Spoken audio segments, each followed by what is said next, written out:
നമസ്കാരം. ഇന്നത്തെ പ്രധാന വാർത്തകളുമായി ഷാജി കടയ്ക്കൽ. ഇന്ന് സെപ്റ്റംബർ 11 വ്യാഴം 2025. വാർത്തകളിലേക്ക്. ബീഹാർ മോഡൽ തീവ്ര വോട്ടർ പട്ടിക പരിഷ്കരണം ഇനി എല്ലാ സംസ്ഥാനങ്ങളിലേക്കും. സംസ്ഥാന നിയമസഭാ തെരഞ്ഞെടുപ്പിന് മുന്നോടിയായി ബീഹാറിൽ തിരഞ്ഞെടുപ്പ് കമ്മീഷൻ നടത്തിയ തീവ്ര വോട്ടർ പട്ടിക പരിഷ്കരണം എല്ലാ സംസ്ഥാനങ്ങളിലേക്കും കേന്ദ്ര ഭരണ പ്രദേശങ്ങളിലേക്കും വ്യാപിപ്പിക്കാൻ തീരുമാനം. ഒക്ടോബറിൽ ഇതിനായുള്ള നടപടികൾ ആരംഭിക്കുമെന്ന് തെരഞ്ഞെടുപ്പ് കമ്മീഷൻ വൃത്തങ്ങൾ പറഞ്ഞു. ഇന്നലെ എല്ലാ സംസ്ഥാനങ്ങളെയും കേന്ദ്ര ഭരണ പ്രദേശങ്ങളെയും ചീഫ് ഇലക്ടറൽ ഓഫീസറുമായി നടത്തിയ യോഗത്തിലാണ് ഈ നിർദ്ദേശത്തിന് അംഗീകാരം ലഭിച്ചത്. കേരള സർവകലാശാലയിലെ തർക്കത്തിൽ ആശങ്ക രേഖപ്പെടുത്തിയ ഹൈക്കോടതി ഉന്നത വിദ്യാഭ്യാസ സമ്പ്രദായത്തിൻ്റെ സംരക്ഷകരായി സർവകലാശാല പ്രവർത്തിക്കണമെന്നും രാഷ്ട്രീയവും മറ്റു പരിഗണനകളോ അതിൻ്റെ പ്രവർത്തനത്തെയോ തടസ്സപ്പെടുത്താൻ പാടില്ലെന്നും ഹൈക്കോടതി അഭിപ്രായപ്പെട്ടു. അക്കാദമിക് കാര്യങ്ങൾക്ക് മാത്രമാണ് പരിഗണന നൽകേണ്ടതെന്നും സർവകലാശാല അധികാരികളുടെയും ജീവനക്കാരുടെയും പ്രവർത്തനത്തിൽ ആശങ്ക ഉണ്ടെന്നും കോടതി പറഞ്ഞു. ഡോക്ടർ KS അനിൽകുമാറിൻ്റെ ഹർജി തള്ളിയ ഉത്തരവിലാണ് കോടതിയുടെ പരാമർശം.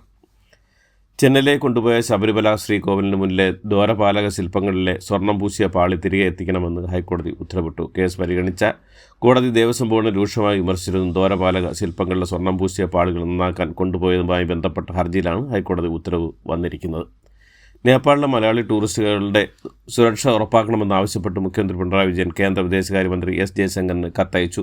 നേപ്പാളിലെ പൊക്രയിൽ വിനോദസഞ്ചാരത്തിനായി എത്തിയ പ്രായമായവർ അടക്കമുള്ളവർ കുടുങ്ങിക്കിടക്കുകയാണ്. അവർ വീണ്ടും അവിടെ തുടരുന്നത് അതീവ ദുഷ്കരമാണെന്നും ഇവരുടെ സുരക്ഷ ഉറപ്പുവരുത്തണമെന്നും മുഖ്യമന്ത്രി കത്തിലൂടെ അഭ്യർത്ഥിച്ചു. എയ്ഡഡ് സ്കൂളുകളിലെ അധ്യാപക നിയമനത്തിനായി പ്രത്യേക പ്രവേശന പരീക്ഷ നടത്തുമെന്ന പ്രഖ്യാപനത്തിൽ അതിവേഗം മലക്കം പറഞ്ഞ് വിദ്യാഭ്യാസ മന്ത്രി V ശിവൻകുട്ടി. ഗുണമേന്മ വിദ്യാഭ്യാസം ഉറപ്പാക്കാനാണ് പരീക്ഷയെന്നുള്ള ഫേസ്ബുക്ക് പോസ്റ്റ് മന്ത്രി പിൻവലിച്ച് ഉദ്ദേശിച്ചത് KTET പരീക്ഷയാണെന്ന് മന്ത്രി വിശദീകരിച്ചു. കുട്ടികൾ കുറഞ്ഞുകൂടെ ജോലി നഷ്ടമായ എയ്ഡഡ് സ്കൂളിലെ അധ്യാപകർ പലരും ആത്മഹത്യ വക്കിലാണെന്ന് മന്ത്രി V ശിവൻകുട്ടി. 8-10 വർഷം അധ്യാപകരായി വരുന്നവർ ഇപ്പോൾ വീട്ടുജോലിക്ക് വരെ പോകുന്നുണ്ടെന്നും ജോലി നഷ്ടമാകുന്ന അധ്യാപകരെ സംരക്ഷിക്കാൻ മാനേജ്മെൻറ്റുകൾ പദ്ധതികൾ തയ്യാറാക്കണമെന്നും സഹകരിക്കാൻ സർക്കാർ തയ്യാറാണെന്നും മന്ത്രി പറഞ്ഞു. മോട്ടോർ വാഹന വകുപ്പിൻ്റെ വാഹനങ്ങൾക്കെതിരെ പുറപ്പെടുവിച്ച ചലാൻ റദ്ദാക്കലെന്ന ട്രാൻസ്പോർട്ട് കമ്മീഷൻ ഇത്തരത്തിൽ ആലോചിക്കുന്നതായി ചില സോഷ്യൽ മീഡിയ ചാനലുകളിൽ പ്രചരിക്കുന്ന വാർത്തകൾ വ്യാജമാണെന്നും അദ്ദേഹം വിശദീകരിച്ചു. സംസ്ഥാനത്ത് പാർട്ടി ബ്രാഞ്ച് കമ്മിറ്റികളുടെ എണ്ണം കുറഞ്ഞു വരുന്നതായും പാർട്ടി അംഗങ്ങളുടെ എണ്ണത്തിൽ കുറവുണ്ടായും CPI സമ്മേളനങ്ങൾ പൂർത്തിയായപ്പോൾ 5 മണ്ഡലങ്ങളിൽ നേതൃത്വത്തിൻ്റെ സമവായ ശ്രമങ്ങൾ പരാജയപ്പെട്ടെന്നും സംസ്ഥാന സമ്മേളനത്തിന് ശേഷം നേതാക്കൾ സംഘടനാ പ്രവർത്തനം ശക്തമാക്കണമെന്നും റിപ്പോർട്ടിൽ നിർദ്ദേശിക്കുന്നുണ്ട്. ലോക്സഭാ തെരഞ്ഞെടുപ്പിലും ഉപതെരഞ്ഞെടുപ്പിലും പ്രവർത്തനത്തിൽ വീഴ്ച ഉണ്ടായെന്ന് പറയുന്ന റിപ്പോർട്ടിൽ സർക്കാരിനെതിരെയും രൂക്ഷ വിമർശനങ്ങൾ ഉണ്ട്.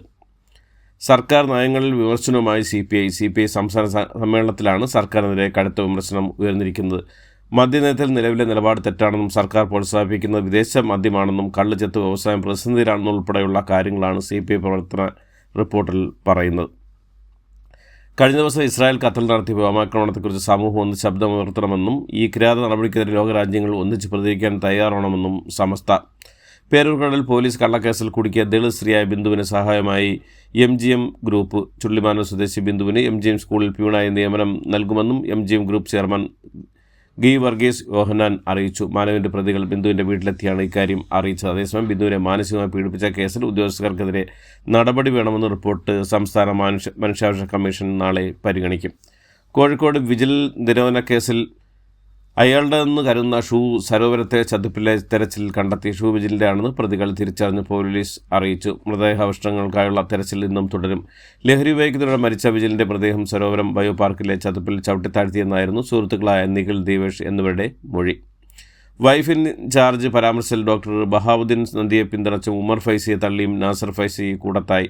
ബഹുഭാര്യത്വം ഉൾപ്പെടെയുള്ള വിഷയങ്ങൾ സമസ്തയുടെ നിലപാട് തന്നെയാണ് അദ്ദേഹം പറഞ്ഞതെന്നും ബഹുഭാര്യത്തെ എതിർക്കുന്ന സാംസ്കാരിക നായർ പലർക്കും ഭാര്യയ്ക്ക് പുറമെ കാമുകിമാരും മറ്റുള്ളവരും അല്ലേ എന്നും നാസർ ഫൈസി ചോദിച്ചു.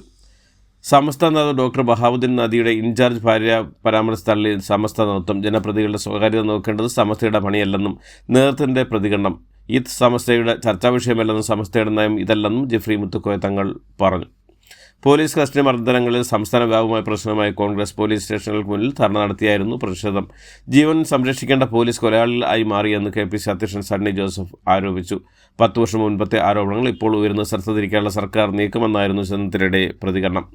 സംസ്ഥാനത്ത് ഒരാൾ കൂടി അമീബിക് മസ്തിഷ്ക ജ്വരം സ്ഥിരീകരിച്ചു. മലപ്പുറം സ്വദേശിയായ പെൺകുട്ടിക്കാണ് രോഗബാധ ഉണ്ടായിരിക്കുന്നത്. മെഡിക്കൽ കോളേജിലെ മൈക്രോബയോളജി ലാബിൽ നടത്തിയ പരിശോധന ഫലം പോസിറ്റീവ് എന്ന് കണ്ടെത്തി വിദഗ്ധ പരിശോധനയ്ക്കായി ശ്രമം തിരുവനന്തപുരത്തേക്ക് എത്തിച്ചിരിക്കുകയാണ്. അതേസമയം രോഗം ബാധിച്ച കുട്ടിയുടെ ആരോഗ്യനില തൃപ്തികരമാണെന്ന് ആശുപത്രി അധികൃതരും അറിയിച്ചു. ബലാത്സംഗ കേസിൽ റാപ്പർ വേടനെ ചോദ്യം ചെയ്യലിന് ശേഷം വിട്ടയച്ചു. കേസുമായി ബന്ധപ്പെട്ട് എന്തെങ്കിലും പറയാനുണ്ടെന്ന് ചോദ്യത്തിന് കോടതിയിൽ പരിഗണനയുള്ള കേസായാലും ഇപ്പോൾ ഒന്നും പറയാനില്ലെന്നും എല്ലാം പറയാം എന്നുമായിരുന്നു വേടൻ്റെ മറുപടി. കോടതി നടപടികളുമായി സഹകരിക്കുമെന്നും വേടൻ പറഞ്ഞു. മുൻകൂർ ജാമ്യം ലഭിച്ചിട്ടുള്ളവരാണ് ചോദ്യം ചെയ്യൽ പൂർത്തിയായതിനു ശേഷം വേടനെ വിട്ടയച്ചത്. രാഹുൽ മാങ്കൂട്ടത്തിനെതിരായ യുവനടിയുടെ മൊഴിയിൽ ക്രൈംബ്രാഞ്ച് നിയമോപദേശം നേടും. വെളിപ്പെടുത്തൽ ഉറച്ചു നിന്ന നടി രാഹുൽ മാങ്കൂട്ടത്തിൽ അയച്ച മെസ്സേജിലെ സ്ക്രീൻഷോട്ടും ക്രൈംബ്രാഞ്ചിന് നൽകിയിരുന്നു. ഈ സാഹചര്യത്തിൽ നടിയെ പരാതിക്കാരിയാക്കാൻ കഴിയുമോ എന്നറിയാനാണ് നിയമോപദേശം. തെളിവുകൾ കൈമാറിയെങ്കിലും നിയമ നടപടിക്ക് താൽപ്പര്യമില്ലെന്ന് നടി അറിയിച്ചിരുന്നു. ചേർത്തലയിലെ ബിന്ദു പത്മനാഭൻ്റെ കൊലപാതക കേസിലും സെബാസ്റ്റിനെ കുരുക്കാൻ ക്രൈംബ്രാഞ്ച്. സെബാസ്റ്റിനെ കേസിൽ പ്രതി ചേർത്ത് കസ്റ്റഡിയിൽ വാങ്ങി ചോദ്യം ചെയ്യാനാണ് നീക്കം. സെബാസ്റ്റിനെ പ്രതി ചേർക്കാൻ അന്വേഷണ സംഘം അടുത്ത ദിവസം കോടതിയിൽ റിപ്പോർട്ട് നൽകും. ഏറ്റുമാനൂർ സ്വദേശി ജയനമ്മയുടെ കൊലപാതക കേസിൽ നിലവിൽ റിമാൻഡിലാണ് ചേർത്തലം പള്ളിപ്പുറ സ്വദേശി CM സെബാസ്റ്റ്യൻ. യൂത്ത് ലീഗ് സംസ്ഥാന ജനറൽ സെക്രട്ടറി PK ഫിറോസിനെ വീണ്ടും വിമർശനവുമായി KT ജലീൽ MLA. ഫിറോസിൻ്റെ റിവേഴ്സ് ഹവാല നടത്തുന്ന കമ്പനിയെന്ന് KT ജലീൽ ഫേസ്ബുക്കിലൂടെ വിമർശിച്ചു. KT ജലീൽ മനോനില തെറ്റിയ നേതാവാണെന്നും ചികിത്സ നൽകണമെന്നും യൂത്ത് ലീഗ് ദേശീയ general secretary TP Ashraf Ali തിരിച്ചടിച്ചു. പത്തനംതിട്ട അടൂർ താലൂക്ക് ഓഫീസിലെ അറ്റൻഡർക്ക് സസ്പെൻഷൻ. ട്രാഫിക് SIക്ക് വേണ്ടി കൈക്കൂലി വാങ്ങിയതിനാണ് സസ്പെൻഡ് ചെയ്തത്. ഓഫീസ് അറ്റൻഡർ വിഷ്ണു SRനെയാണ് സസ്പെൻഡ് ചെയ്തത്. റവന്യൂ വകുപ്പ് അണ്ടർ സെക്രട്ടറിയുടെയാണ് നടപടി. പത്തനംതിട്ട യൂണിറ്റിലെ മുൻ ട്രാഫിക് SI സുമേഷ് DS വേണ്ടി ഇയാൾ ടിപ്പർ ലോറി ഉടമകളിൽ നിന്ന് ഗൂഗിൾ പേ വഴി കൈക്കൂലി വാങ്ങിയെന്നാണ് വിജിലൻസ് കണ്ടെത്തിയിരുന്നത്. സർവീസ് റോഡുകളിലെ കുഴികൾ താൽക്കാലികമായി അടച്ചിട്ടും മണ്ണുത്തി ഇടപ്പള്ളി ദേശീയപാതയിൽ അടിപ്പാത നിർമ്മാണം നടക്കുന്ന ആമ്പല്ലൂരിൽ വീണ്ടും വൻ ഗതാഗത കുരുക്ക്. വൈകിട്ട് വാഹനങ്ങളുടെ നിര കിലോമീറ്ററോളം നീണ്ടു. ഓണം കഴിഞ്ഞോടെ പാലത്തിൻ്റെ നിർമ്മാണ പ്രവർത്തനങ്ങൾ കഴിഞ്ഞ ദിവസം മുതൽ ചെറിയ തോതിൽ ആരംഭിച്ചിരുന്നു. കോടതി ഇടപെട്ടോൾ നിർത്തിവെപ്പിച്ചതിന് ശേഷം ആമ്പല്ലൂർ സെൻറ്റിലെ തകർന്നു കിടന്ന സർവീസ് റോഡ് ദേശീയപാത അതോറിറ്റി ടാറിംഗ് നടത്തിയിരുന്നു. ഇതേ തുടർന്ന് ഓണനാളിൽ ഗതാഗത കുരുക്കിന് അല്പം ശമനം വന്നിരുന്നു. വിട്ടുവീഴ്ചയില്ലാത്ത ദേശീയവാദിയാണ് താനെന്ന് സ്വയം വിശേഷിച്ച് നിയുക്ത ഉപരാഷ്ട്രപതി CP രാധാകൃഷ്ണൻ. ഛത്രപതി ശിവജി വിദേശ അക്രമകാരികളോട് പോരാടിയപ്പോൾ അംബേദ്കർ അടിച്ചമർത്തലിനെതിരെ പോരാടിയെന്നും അത്തരം ദീർഘദർശികൾ ഉള്ളതുകൊണ്ട് ഇന്ത്യ ജനാധിപത്യ രാജ്യമായി തുടർന്നതെന്നും അദ്ദേഹം പറഞ്ഞു. ഉപരാഷ്ട്ര തെരഞ്ഞെടുപ്പിൽ കൂറുമാർക്ക് വോട്ട് ചെയ്തിട്ടില്ലെന്ന് RJD. പാർട്ടിയിലെ 9 MPമാരും ഒറ്റക്കെട്ടാണ് പ്രതിപക്ഷ സ്ഥാനത്തേക്ക് വോട്ട് ചെയ്തതെന്ന് തേജസ്വി യാദവ് വ്യക്തമാക്കി. ഉപരാഷ്ട്രപതി തെരഞ്ഞെടുപ്പിൽ RJD MPമാരടക്കം ക്രോസ് വോട്ട് ചെയ്യുന്ന ചില റിപ്പോർട്ടുകളുണ്ടായിരുന്നു. ഇതിന് പിന്നാലെയാണ് തേജസ്വി യാദവിൻ്റെ പ്രതികരണം. മുൻ ഉപരാഷ്ട്രപതി ജഗ്ദീപ് ധൻഖറിൻ്റെ രാജിയിൽ വെളിപ്പെടുത്തലുമായി RSS സൈദ്ധാന്തികൻ N. ഗുരുമൂർത്തി. ധൻഖർ ഭരണകക്ഷിക്ക് ചേരാത്ത രീതിയിലെ പെരുമാറിലാണ് അദ്ദേഹത്തിന് സ്ഥാനമൊഴിയേണ്ടി വന്നതെന്ന് ഗുരുമൂർത്തി പറഞ്ഞു. ഇംപീച്ച്മെൻറ്റ് സർക്കാർ നീക്കം നടത്തിയിരുന്നതായും ഗുരുമൂർത്തി വെളിപ്പെടുത്തി. ദില്ലി കലാപ ഗൂഢാലോചന കേസിൽ പ്രതിയായ JNU വിദ്യാർത്ഥി നേതാവ് ഉമർ ഖാലിദ് സുപ്രീം കോടതിയിൽ ജാമ്യ ഹർജി നൽകി. ദില്ലി ഹൈക്കോടതി ഉത്തരവിനെതിരെയാണ് അപ്പീൽ നൽകിയിരിക്കുന്നത്. ദില്ലി ഹൈക്കോടതി ജാമ്യം നിശ്ചയിച്ചിരുന്ന കേസിൽ പ്രതികളായ ഉമർ ഖാലിദ്, ഷർജിൽ ഇമാം അടക്കമുള്ള 8 പേരുടെ ജാമ്യാപേക്ഷയാണ് കഴിഞ്ഞ ദിവസം ദില്ലി ഹൈക്കോടതി തള്ളിയത്. കാനഡയിലെ കർശനമായ വിസ നിയമങ്ങൾ ഇന്ത്യൻ വിദ്യാർത്ഥികളെ വലിയ രീതിയിൽ ബാധിക്കുന്നു. 2020 80% ഇന്ത്യൻ വിദ്യാർത്ഥികളുടെയും വിസ അപേക്ഷകൾ നിരസിക്കപ്പെട്ടു. ഇത് ആഗോള വിദ്യാർത്ഥികളുടെ രാജ്യത്തേക്കുള്ള വരവിനെ വലിയ രീതിയിൽ ബാധിച്ചുവെന്ന് റിപ്പോർട്ടുകൾ.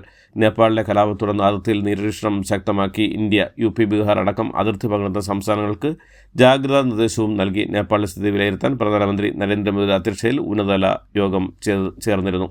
ആഭ്യന്തര പ്രക്ഷോഭങ്ങളിൽ പൊറുതിമുട്ടുന്ന അയൽരാജ്യങ്ങളെ ചൂണ്ടിക്കാട്ടി ഇന്ത്യൻ ഭരണഘടനയുടെ പ്രാധാന്യത്തെക്കുറിച്ച് ഊന്നിപ്പറഞ്ഞ് സുപ്രീം കോടതി. നമ്മുടെ ഭരണഘടന നമ്മൾ അഭിമാനിക്കുന്നതായി ചീഫ് ജസ്റ്റിസ് BR ഗവായ് പറഞ്ഞു. അയൽരാജ്യങ്ങളായ നേപ്പാളും ബംഗ്ലാദേശ് നടക്കുന്ന രാഷ്ട്രീയ അരിഷ്ടാവസ്ഥയും പ്രക്ഷോഭങ്ങളും ചൂണ്ടിക്കാട്ടിയായിരുന്നു സുപ്രീം കോടതിയുടെ അഭിപ്രായ പ്രകടനം. നേപ്പാളിലെ പ്രക്ഷോഭത്തിന് കത്തിയമർന്ന രാജ്യത്തെ ഏറ്റവും ഉയരം കൂടിയ ഹോട്ടലായ ഹിൽട്ടൺ കാഠ്മണ്ഡു 7 വർഷത്തെ പ്രയത്നത്തിന് ശേഷം 800 കോടി രൂപ ചെലവഴിച്ച് നിർമ്മിച്ച ഹോട്ടൽ 2024 ജൂലൈയിലാണ് പ്രവർത്തനം ആരംഭിച്ചത്. രാജ്യവ്യാപക കർഫ്യൂവിനെ തുടർന്ന് നേപ്പാൾ സാധാരണ നിലയിലേക്ക്. പ്രതിഷേധ സാധ്യതയുള്ള പ്രദേശങ്ങളിൽ നിന്നും പൂർണ്ണമായും സൈന്യം ഏറ്റെടുത്തു കഴിഞ്ഞു. സൈന്യവുമായുള്ള ചർച്ചകൾക്ക് മുൻ ചീഫ് ജസ്റ്റിസ് സുശീല കർക്കിയെ JNCME കൂട്ടായ്മ ചുമതലപ്പെടുത്തി. നേപ്പാളിൻ്റെ ആദ്യ വനിതാ ചീഫ് ജസ്റ്റിസാണ് സുശീല കർക്കി. നേപ്പാളിൽ പ്രക്ഷോഭം രൂക്ഷമായ തുടർന്ന് പ്രധാനമന്ത്രി സ്ഥാനത്ത് നിന്ന് KP ശർമ്മ ഒലിയും സർക്കാരിലെ മറ്റ് മിക്ക മന്ത്രിമാരും രാജി സമർപ്പിച്ചത്. നമസ്കാരം. ഇതോടുകൂടി ഇന്നത്തെ വാർത്തകൾ ഇവിടെ അവസാനിക്കുന്നു. എല്ലാവർക്കും നന്ദി, നമസ്കാരം.